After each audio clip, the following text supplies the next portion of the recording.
For Senator Cornyn, are we going to get One more. What? We're waiting on Senator Brett. Oh, they're all here at one? Senator Cornyn. Mr. Chairman, I just had a question for the,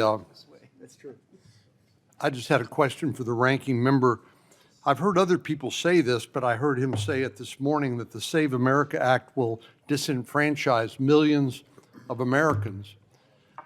The legislation requires proof of American citizenship and a photo ID to vote. So I don't understand how it could disenfranchise millions of Americans, and maybe he would explain. I'm happy to. Thank you for that question, because I think all of us should be aware of the fact of what is required by this act when it comes to registering to vote.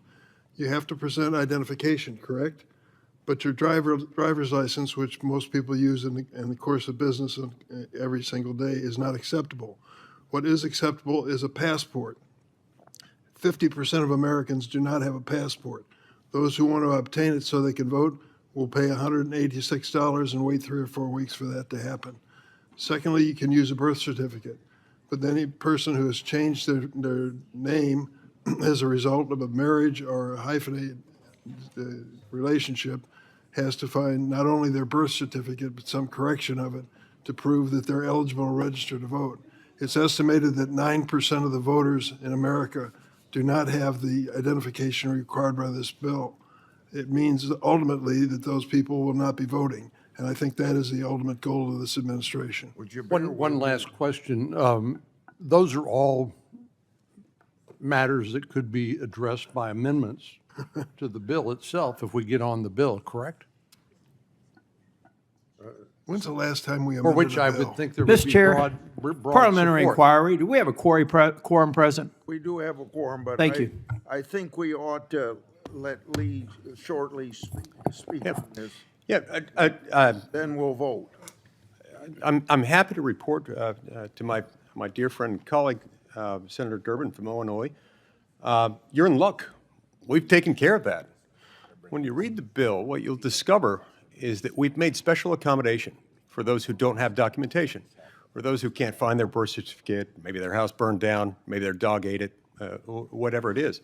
When all else fails, if you don't have documentation establishing the information on your birth certificate or what would be in a passport or otherwise, the bill contains a provision requiring each state to allow an alternative mechanism by which someone can, by attestation, issue a sworn statement establishing the critical facts underlying their citizenship. It then puts the onus on the state to follow up on that and to determine the authenticity of it. States have access to their own records. States have reciprocity with other states and are able to achieve verification of that. So we've taken care of that problem, and so I'm sure you'll be elated to hear that, and we look forward to having your affirmative vote when we vote on the Save America Act.